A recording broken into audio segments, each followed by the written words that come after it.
Hey gentlemen, I just wanted to make this video in reaction to a comment that I just got on my last video around optimizing testosterone and dietary choices for men. What is the best dietary choice for men?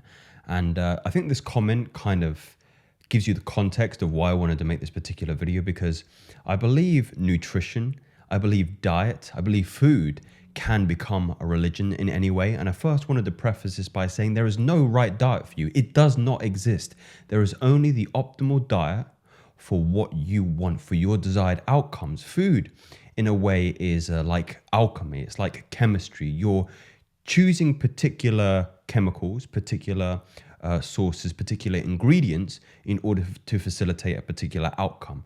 Different ingredients are going to yield you different results. And let's say the tools that you use, the cauldron that you're using in order to synthesize these ingredients are different. And the cauldron is a synonym, or an analogy, I should say, rather, or an example, better way to describe it, as the body, because we have these predisposed genetical factors, our lineage, our genetics, all of these things. So I'll share the comment first and foremost. So it says, I usually like your videos. This is how I know I'm going to get a little slap in the face, where it's always prefaced like this. And I mean no disrespect to this person, and I think it's a really good comment for the conversation that we're having. So I like your videos usually, but I must say that for SR and also testosterone, the best way to achieve gains is through a Slavic diet. I'm not actually sure what that is. I tried to Google it, but nothing came up for me,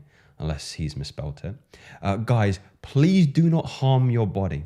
Do not harm your body by eating eggs, by eating meat and spicy meals. Don't harm your body by doing this. Read into this kind of diet and go with that.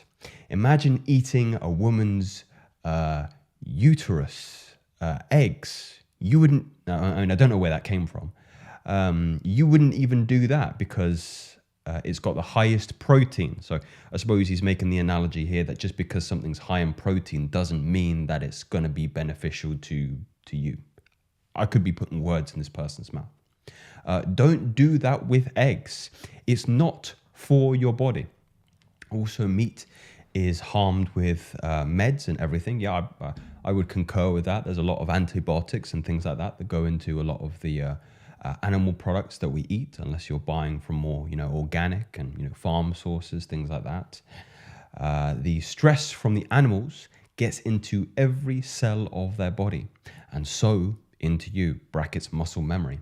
Also, there are better vegetables who have the same or better amounts of protein, which the body is better at metabolizing than meats. Also, eggs is actually a big problem. Just read into it. I just want to first say I really appreciate the comment. Definitely made me think. This is why I'm making this video. And this video isn't bashing the comment. This video is more drawing attention to this kind of ideology and dogma that we have around nutrition. Because as I prefaced, it really depends on what you want. And, to be fair to this individual, this person did preface by saying that in relation to what you eat for gains, you need to take on this particular diet, right? While that I would probably disagree that for me, that isn't the best kind of diet, because I've tried the alkali diets, I've tried the vegetarian diets, and personally, I don't perform as well on those kind of diets comparatively to when I'm eating animal products. I am very active. I'm probably in the gym 5 times a week. I play football once a week. I play golf twice a week. I do climbing once a week. I do yoga and other kind of calisthenics. So I'm fairly active. I would say active more than the average person is. And I found in order for me to kind of keep up that particular activity and not get injured, what is really interesting is the continuity of injuries I get when I'm eating more alkali diets, more fruits, more vegetables, comparatively to when I'm eating animal products. And I mean offal, I mean liver, I mean heart, I mean a lot of collagen. I also supplement with a lot of collagen. Of course, saturated fats, ground meat, red meats, fatty cuts of chicken, like thighs, things like that. I get way less injuries. I recover far quicker. and I generally have more energy. I feel better, and and here's the thing: the perspective I'm trying to push this at and pitch this at is what works for me comparatively to what outcome I want. I would entertain changing my diet if I changed the kind of outcome that I wanted. Meaning, I know there's quite a lot of research in the benefits of more alkali diets, vegetarian diets, if you're doing aerobic activities, like if you're running long distances, if you're cycling long distances, swimming long distances, all these kinds of things, because they have a kind of, and my science may be a bit rusty on this, so perhaps somebody a lot more intelligent than me or well-versed in nutrition and its effect on the cardiovascular system can maybe correct me or expound upon this point, but it has a vasodilating effects on the circulatory system, meaning more red blood cells, or certainly a quicker or larger cardiac output, and therefore more... Sorry guys, my camera cut off halfway through that monologue. Gaseous exchange was the word I was looking for, from oxygen and the mitigation of CO2 in the blood as well. Now, here's the point I was trying to make is I'm not an aerobic athlete. I mean, maybe you can make a compelling argument that if I'm playing five-a-side football, I'm using oxygen, I'm using glucose, I'm using ATP, because you're going from walking, which is using oxygen, to jogging, and then you're using ATP for those quick bursts of sprints. And I might perform better with endurance if I'm eating foods that are alkali in nature, vegetables, fruits, things like that. But the majority of the things that I do are predicated on short, sharp bursts of strength and speed.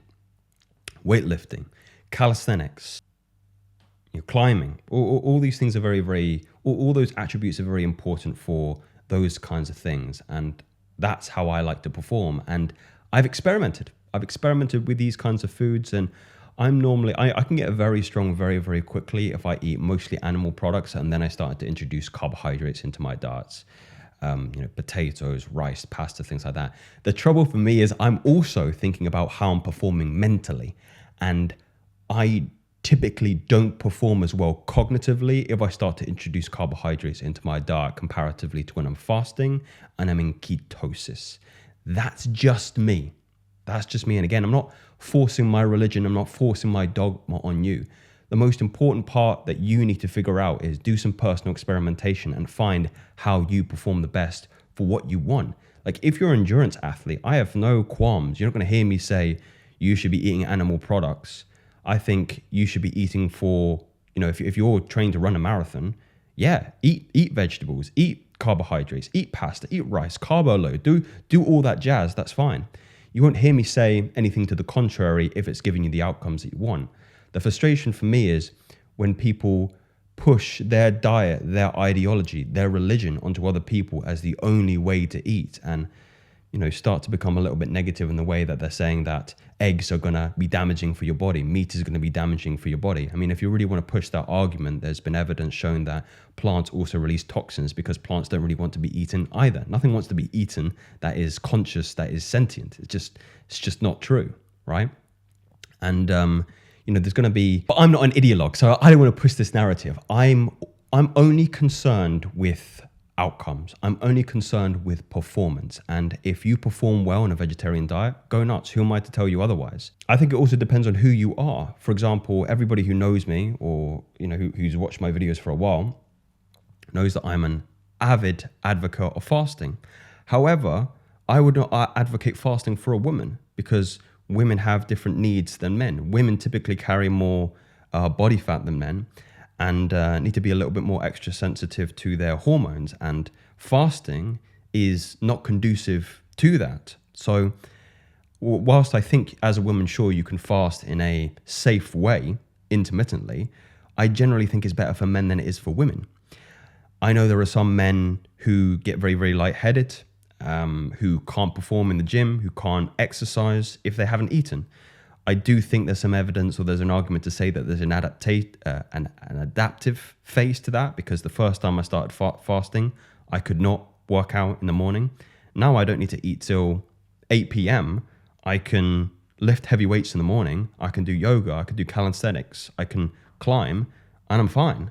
So, the body's a very interesting machine, and it adapts, and it can also be the victim of stagnation, meaning if you're on a diet for a long period of time and you're eating consistently for a very long time, you can actually, but by not introducing different foods, you can actually do more damage in the long term. Meaning I'm not sure of the evidence of this, but I wouldn't suggest that long-term diets of any particular religion, veganism, carnivore, keto, is necessarily beneficial in the long run. And I think variety is a good way to induce kind of like a hormetic principle, an adaptation on the body, a small challenge that you're re-entering a new nutrition into your microbiome, and your body has to, in a way, exercise. Your digestive system has to be put under small amounts of duress in order to get stronger. That's the same thing that you're doing when you're going to the gym and you're breaking down your muscles. You're inducing a stressor in order for the body to be stronger. I think you can make the same argument with nutrition. For the individuals that are talking about maybe, you're never going to get food that is completely pure, that has no toxins, that has no, meds in it, that is, that isn't dirty, right? If you take us back to our ancestors living hundreds of thousands of years ago, they're gonna knock down a gazelle, but the gazelle might, have a disease, might have an infection, right? But when you induce that into the body, it's a natural response of the immune system to deal with that particular foreign agent in order to grow stronger.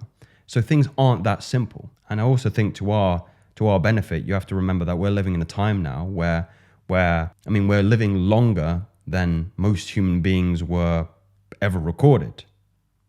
As much as some people are taking advantage of that, eating processed foods, they're putting themselves into an early grave, cardiovascular disease, all that jazz. But, if you're eating relatively healthy, if you're exercising and keeping fit and keeping active, you're following like an 80-20 rule. Because again, I'm not eating clean 100% of the time. If I'm going out with my friends, I hate to be the person who's, saying, oh, I can't eat this because, this is the diet that I'm following. So I usually follow an 80-20 rule, meaning that most of the time I am eating very, very clean.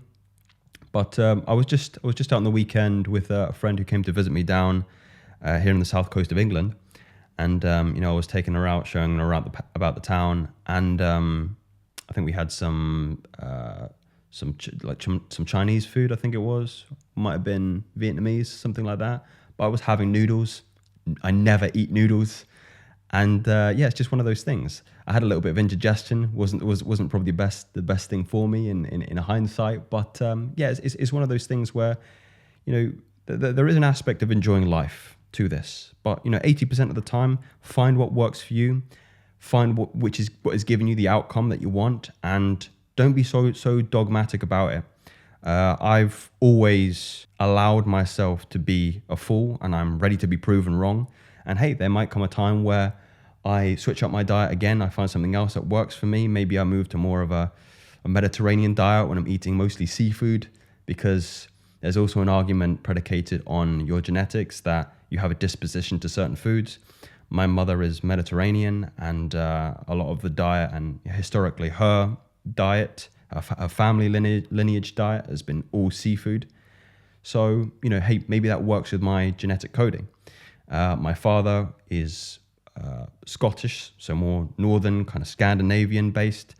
And the likelihood is that his genetics thrived on mostly animal products, because when things were frozen, you couldn't get access to plants. So all you had was meat. And that's how his lineage survived. So there's also that argument. I can't remember exactly what that term is called. Maybe somebody can leave it in the comments. But it's another really fascinating way to look at the way you eat is predicated on what your ancestors ate and what they had access to, because you are an amalgamation of your father and your mother's genetic lineage. So I'm sorry if this video is turning out to be a little bit of a rant, but be outcome orientated. Don't be dogmatic. Don't have your food like a religion. Find what works for you depending on what you're doing. If you are running a lot, if you are swimming a lot, if you are lifting weights, if you're, whatever it is you're doing, you might be a sumo wrestler, meaning you need to eat Or you need to overeat, right? You need to be heavy. You might be a power lifter. You might need to shovel down 3,000 calories a day because that helps you do what you want to do. You might be a mental athlete and realizing, right, I just need one meal a day, or I might need no meals a day. I might need to just eat every other day. What do you want? Get clear on what you want first, and then design your diet for success. Those aren't theories. They're facts. Speak soon.